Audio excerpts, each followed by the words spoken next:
майко моя, родино мила, защо тъй жално, тъй милно плачеш? Гарване, и ти птица проклета, на чий гроб там тъй грозно грачеш? Ох, зная, ти плачеш, майко. Зато и че ти си черна рубиня, зато и че твоя свещен глас, майко, е глас без помощ, глас в пустиня.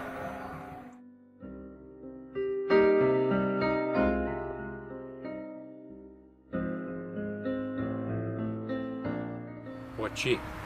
Там близо до град София вида аз стърчи, черно бесило. И твой един син, Българио, виси на него със страшна сила.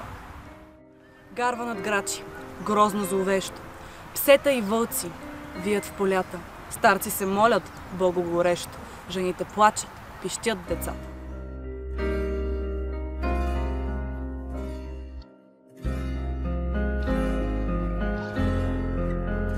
Зимата пее своята зла песен, вихрове гонят тръни в полето. И студ, и мраз, и плач без надежда навяват на тебе скръб на сърцето.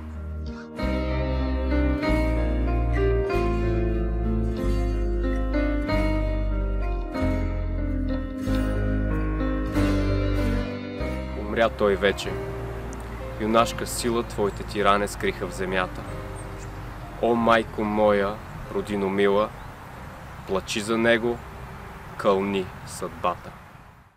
Ясен месец вече изгрява над зелената гора.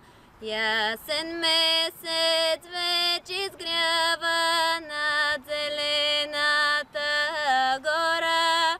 Цяла странджа хор запява песен нова юнашка.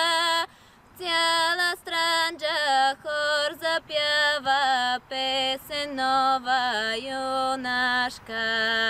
През потоци, реки, бърда, гдещо пълзи застава. През потоци, реки, бърда, гдещо пълзи застава. Дале Юда съм